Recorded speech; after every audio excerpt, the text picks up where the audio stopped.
So welcome to a community conversation. I'm Michael Witch for LMC Media, and on the screen with me is stand-up comedian Joe Matarese. Welcome, Joe. How are you? How are you, Michael? Thanks for having me. I'm fine. You're going to be at the Emlyn Theater on November 12th for two shows, and this is going to be a videotape, or if you're going to film this performance, right?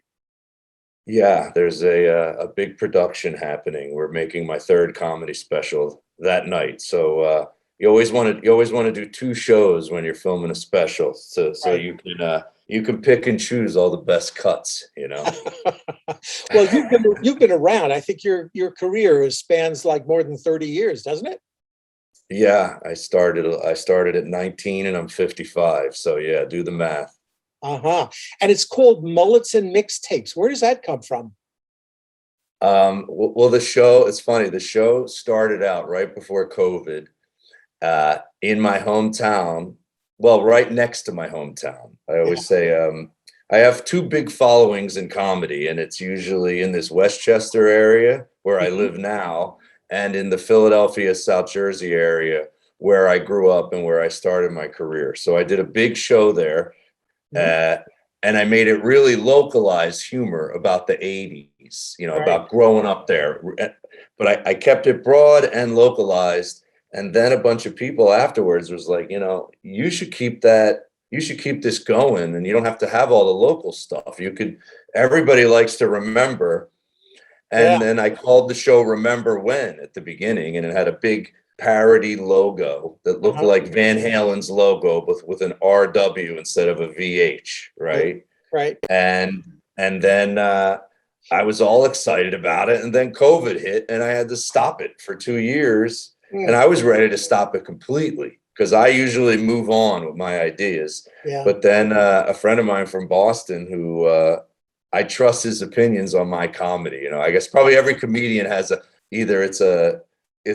someone like your dad who's on the negative side. This guy's pretty positive.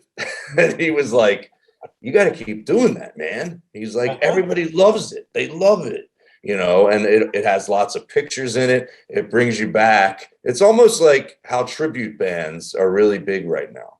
You know, if you can't afford to go see Journey, you go see a band that'll do Journey, you know. So that's kind of what I did. And then it started to kind of take off again.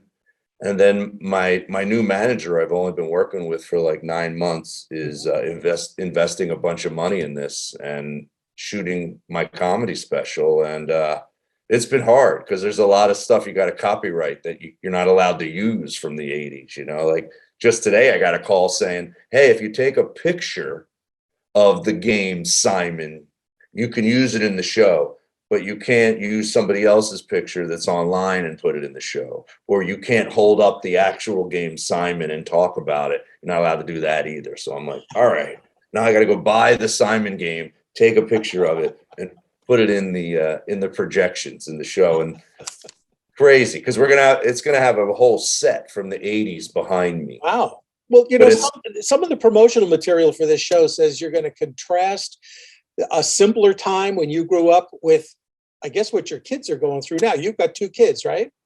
yeah, so half the stage is my son's world versus my world when I was his age. My son's 14, so you know, Yeah. his world's the video games with the headsets, and my world is playing Pong, you know, on with two lines and a dot, you know. So who do you want in your audience at the Emlyn? You want grown-ups? You don't want kids, right? Yeah, well, I almost tried to do something kind of funny. Yeah. There's this comedian, Fred Armiston, who used to be on Saturday Night Live, and Sure. he did this comedy special called Just for Drummers. And in the beginning of the special, everyone has to show that they really know how to play the drums as they're coming into the theater. And his act is very specific to music, whereas mine is pretty specific to the 80s. So I wanted to do something where it was like, if you're under 40, you're probably not going to get it. And if you're over 65, like, so I had like a friend go, my wife's 38, can I bring her? And I was kidding him, and I said, no, you got to leave her home.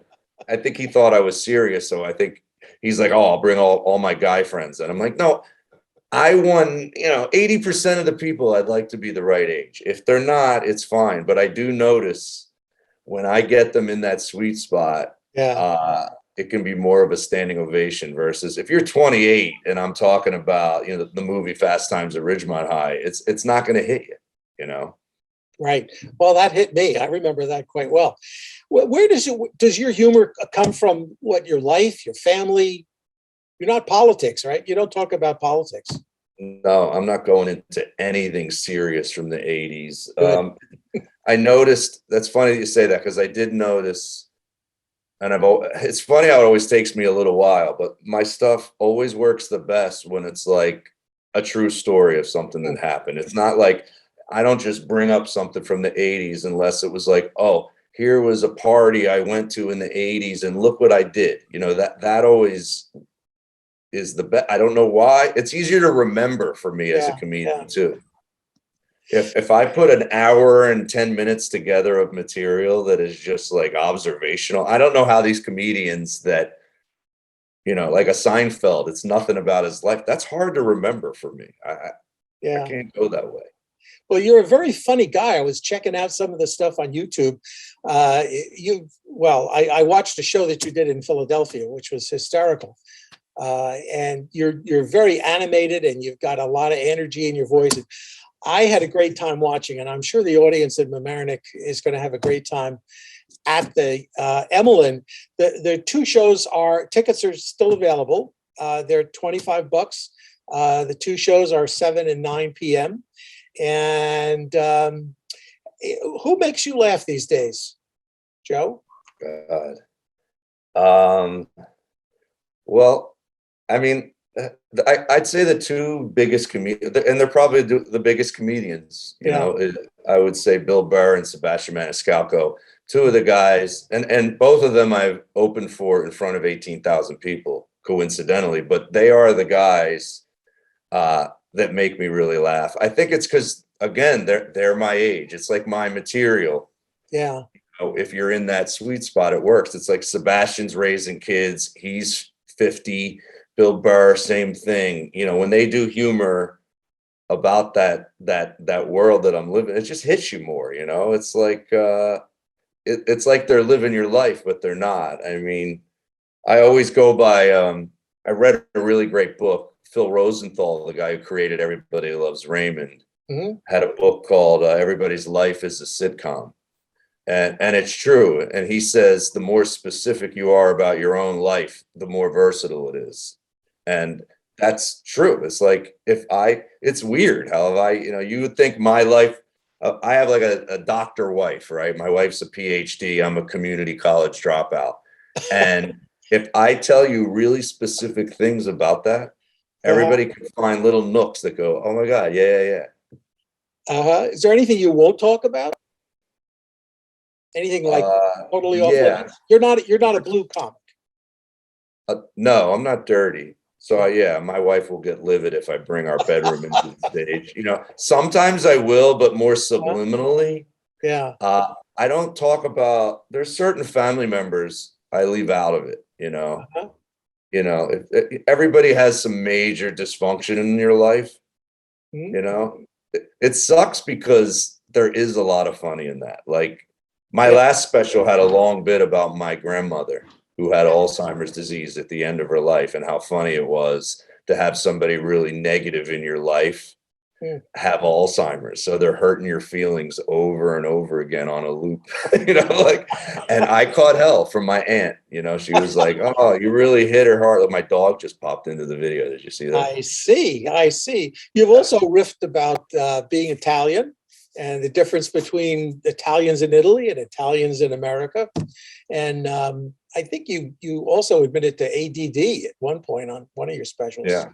Now the world of comedy, you can lay off your family and then go something to like Italians in Italy versus Italians in America. And then you piss off people online and you just read what they write in the comments. They like that video what you just described, I think has like 3 million views on my YouTube page. Yeah. And it's because everybody's arguing in the comments. They're like, you're not Italian. People in Italy don't call people in America Italian. You guys, we just call you Americans. You're not Italian. And they just fight. It's hilarious. These days, with everything that's going on in the world, we certainly need to laugh more. And Joe, I want to thank you for just spending 10 minutes with us and giving us a little bit of insight into your two shows at the Emmelin Theater coming up on November the 12th, 7 and 9 p.m. Information at emmelin.org. And Joe, you're on Instagram, Twitter, all over the place. Just Google Joe Matarese. TikTok, baby, TikTok. Yeah, there you go. That's new for me. TikTok. Joe, thanks again. Thanks, Michael.